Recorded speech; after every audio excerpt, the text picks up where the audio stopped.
This is Mick Foley. This is Harley Race. This is Shelton Benjamin. This is Mr. Wonderful Paul Orndorff. This is the Monster Abyss. And this is Daniel Bryan. This is JBL, and you're watching the MWF. Be there live.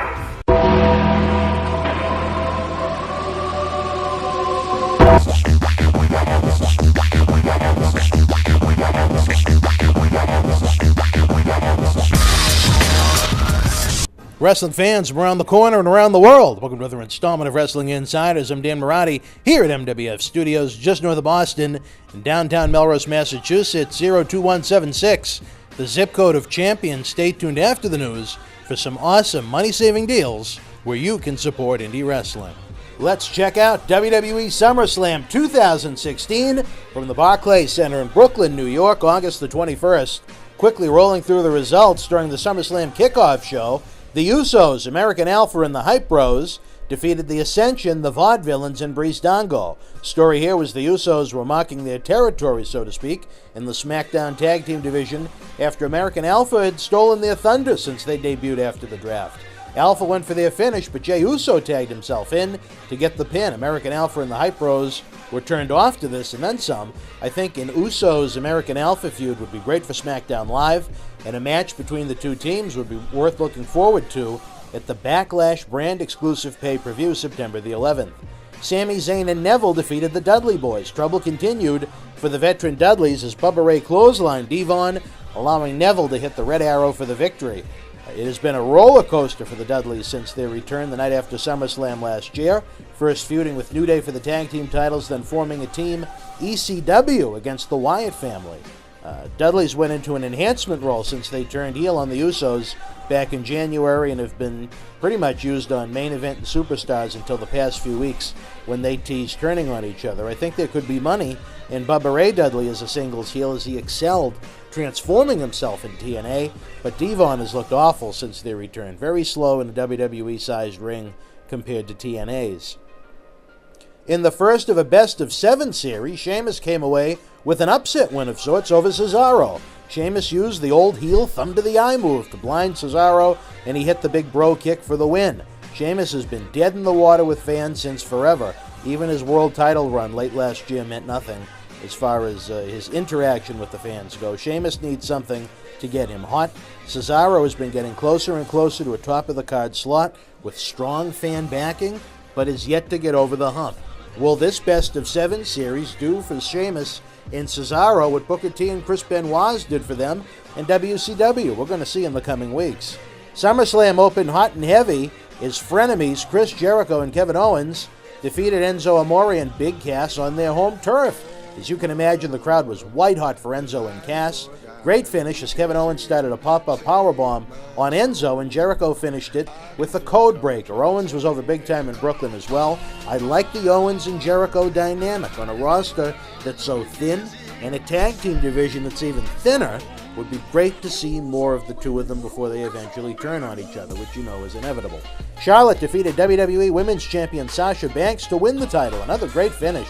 Sasha had Charlotte in the Banks statement, but Charlotte was able to use her weight advantage over the boss and was able to roll Sasha up for the 3 count. Sasha looked like she was literally broken in half earlier in the match when Charlotte jumped her on her while draped across the ropes. All I could say was, ouch.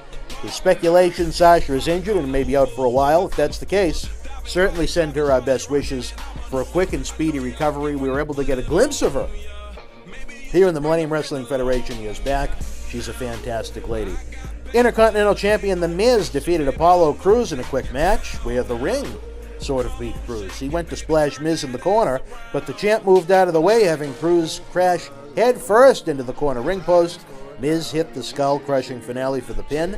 Props to the lovely Maurice, who looked lovelier than ever in Brooklyn. AJ Styles defeated John Cena in the match of the night. What an all-star main event effort from these two as they tore the house down in Brooklyn with big move after big move, near finish after near finish. I was confused even more so after SummerSlam was over as to how the event was laid out, as this match should have gone on much later in the card. I continue to wonder how WWE decision makers privately feel about AJ Styles. Coming to WWE back in January, hoping he'd be a solid mid-card type superstar after years of leaving him in TNA when they could have signed him. And he's gotten over so strong, he's been in the feature match month after month on pay-per-view, delivering high-quality matches fans have loved for the most part. AJ hit a second phenomenal forearm for the win in a post-match that saw John Cena tease retirement, taking off his armband and leaving it in the ring with the cameras following him to the back. No music, no theme song. Cena saluted the crowd. Cena was taping a second season of American Grid on the Fox network, so it looks like he was mentally saying, "You can't see me Tuesday nights" on SmackDown for the foreseeable future. I applaud both men for this must-see match with the right decision business-wise as far as AJ winning, where he's full-time in WWE, working TV tapings and WWE live events. Jon Stewart was out next, putting over his involvement in the Cena-Seth Rollins title match last year, and nobody really cared. This year he was involved in the tag team title scenario as the club went on to defeat the WWE Tag Team Champions The New Day of Kofi Kingston and Xavier Woods via disqualification. Hate disqualification finishes, but it is what it is. Club hit the Magic Killer on Woods, but Stewart got involved so New Day wouldn't lose the belts. The club teased giving Stewart ring postitis. That led to the return of Big E, who got a really big pop running out and hitting power moves on the floor. The feud with New Day and the club will continue over the tag team titles. WWE World Champion Dean Ambrose defeated Dolph Ziggler in a match I thought was a real disappointment. It was lacking in intensity and crowd reaction. Is it a case of WWE creative burying Dolph Ziggler for so long in a world of winning one week, losing another, being featured for a month, jobbing to everyone in the next month, coming to fruition where the fans don't believe he can actually do it? It's a shame, as this was a great platform for Ziggler to latch on to a top spot and hold on to it with the brand extension. Ziggler was on the top rope trying to hit an X Factor on Ambrose, but he was pushed off the ropes. Ambrose hit the Dirty Deeds for the win. Interesting to see where the title picture goes from here on SmackDown, with Backlash being only 3 weeks away. With Styles pinning Cena clean, you'd think common sense would tell you he'd be next in line for the title program. Natalya, Alexa Bliss, and the returning Nikki Bella defeated Becky Lynch, Carmella, and Naomi. Even though she's suspended, Eva Marie got her special entrance. The announcer said she's on vacation due to exhaustion. I got a kick out of that. Nikki Bella got a big reaction coming out. This match wasn't all that good. It was a lot like Diva-style wrestling that WWE wants to do away with, but it was a filler in between the two championship matches, if nothing else. Finn Balor defeated Seth Rollins to become the first WWE Universal Champion. Loved the match, loved the finish, but hated the new championship belt. Two separate brands, and the belts are identical to one another other than the color of the leather. They should be completely opposite, in my opinion, but it is what it is, at least for now. I thought the match was excellent, despite the crowd being more focused on the ugly belt, and that's a real shame with the two athletes going at it the way they were. Rollins hit a pedigree on Finn near the end, but Balor was able to kick out, and he hit the coup de grace for the win. So happy for this man. He competed here in the Millennium Wrestling Federation many moons ago, just before his first tour with New Japan Pro Wrestling, where he went on to become one of the elite professional wrestlers on planet Earth. He's also a high-quality human being. Finn flew in the Devitt family from Ireland so they could be there in the front row. A nice touch to a very, very memorable moment. Again, I tip my cap here to an ultra-successful WWE career for Finn. Roman Reigns and the WWE United States champion Rusev's match never got started. The two had an intense brawl where Reigns injured Rusev's ribs. Referee said Rusev couldn't even compete at that point. Even though this took place before the match started, you look at spots during big events where guys go through tables and barricades and take much longer beatings, and the matches take place or continue. Roman left, then he charged down the aisle and hit a big spear on Rusev. This was fine as it continues their feud, keeps it fresh for the Raw exclusive Clash of Champions pay-per-view, September the 25th. In the main event, we're going to remember for a long time, Brock Lesnar defeated Randy Orton via technical knockout. They were having a great match where Lesnar was dominating Orton until Orton hit an RKO on the announcer's table. Lesnar was throwing Orton around like a rag doll at that point. Back in the ring, Lesnar exploded with elbows and punches, one of which looked like taking a hammer to a watermelon as Orton's head exploded, and we saw blood on a WWE broadcast like we haven't seen in ages. WWE medical staff and referees got into the ring to try and stop the bleeding, but Lesnar pounced on top of him again so he'd get more blood to flow out into the puddle that was on the canvas. Brutal beating here, and I liked it. It was reality, and you don't see enough of that in WWE sometimes. Some could say it was difficult to watch, it might be a little uncomfortable. Some can say it didn't belong in a professional wrestling ring. where Orton's elbow decimated the top of Orton's skull.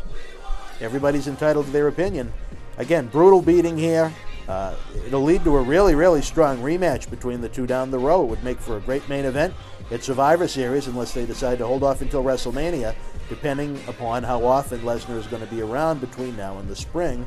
Again, lots of strong fan opinion on this one. Let's check out the Twitter polls that I love putting together each week. For SummerSlam, it was 40% thumbs down, 40% thumbs in the middle, only 20% thumbs up. Not good. Best match, it was 67% for Cena and Styles, 23% for Balor and Rollins, 6% for Orton and Lesnar, 4% voted other. And what event was better? 82% said it was NXT TakeOver versus only 18% for SummerSlam. I'm disappointed in saying that I was underwhelmed by both events this weekend. WWE did a marvelous job building up both as must-see events as part of their biggest party of the summer. NXT had some strong title matches, but I felt it might have been more intense in a smaller setting. The 3 undercard matches especially. SummerSlam was a world-class event between the in-ring work, the pageantry, the set, the ring decor, but it was just too long in my opinion. You know, it would have been longer if the Lesnar-Orton match wasn't stopped for blood. Cena and Styles, Balor and Rollins, they tore the house down. That would have been more than enough for a 3-hour pay-per-view and then some. But the kickoff show started at 5 o'clock, and SummerSlam ended just after 11. That's a long night. And there were several matches that didn't have much going for them, that weren't going to deliver no matter what. I would join the folks in the thumbs in the middle vote, as I can't give any event with those outstanding matches a thumbs down. Business-wise, WWE sold out the Barclays Center 3 nights in a row, remarkable in and of itself. This is very likely going to be the most watched SummerSlam out of the 29 presentations of the big August event. Can you believe SummerSlam 30 is going to be next year? Things heat up in September as both Raw and SmackDown have brand-exclusive pay-per-views. If this was the pay-per-view era, so to speak, of fans having to pay $45 to $55 for the pay-per-view events, I'd say it's a death trap. I didn't think fans would invest money like that. But where the majority of fans are now utilizing WWE Network for $9.99 a month, I say it's a tremendous value. For $10, you're going to get 2 first-class pay-per-views. Fans, what did you think of SummerSlam weekend? The Lesnar situation, a triumphant Finn Balor, Cena Styles, NXT TakeOver, and everything else I'm missing. As always, feel free to share your thoughts in the comment section below.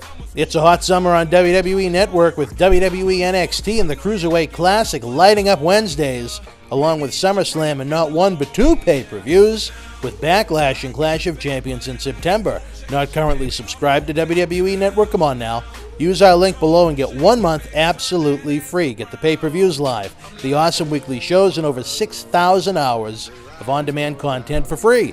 See Lesnar and Orton at SummerSlam, Holy Foley, brand-exclusive pay-per-views, and so much more at its regular price of only $9.99 per month. It's the best value in sports and entertainment. You want to talk about a great summer sale? Head on over to the MWF store on the BostonWrestling.com super site. We've got brand new WWE t-shirts, autographs, action figures, posters, and more. And this summer I have a special where if you spend $25 or more, you get a WWE t-shirt absolutely free. Not only is it a great deal, but every dollar spent helps our endeavors to bring you action-packed live events and video content.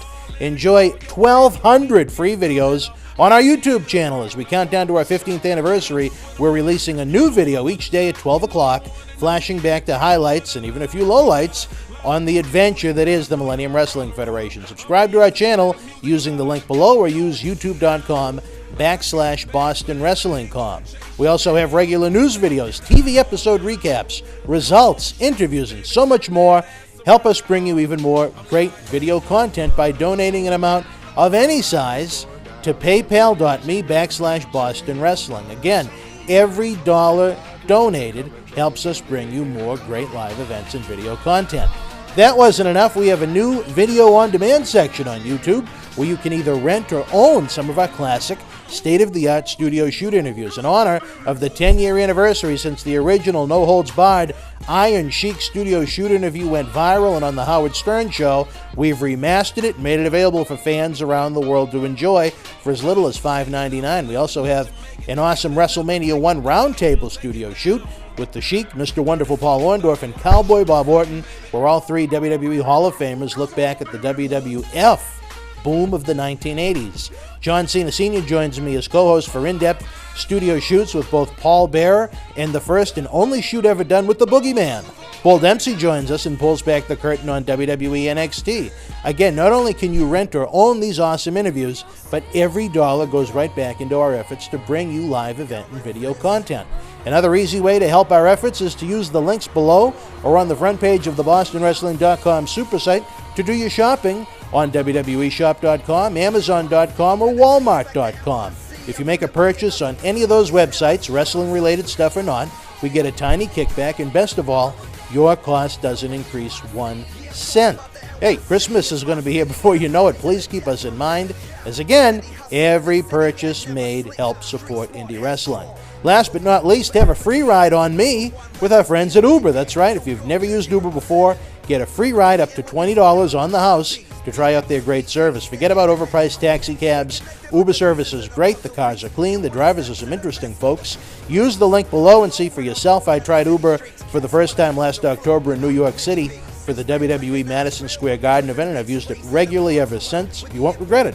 Running out of time here, folks, as we approach our 15th anniversary. Don't miss a day on the BostonWrestling.com super site, as you never know what's going on in our world. Like us on Facebook.com/MWF Action. Follow us on Twitter at MWF2001. And again, subscribe for free to our YouTube channel at youtube.com/BostonWrestlingCom. Until we speak again, folks, you and yours, be well.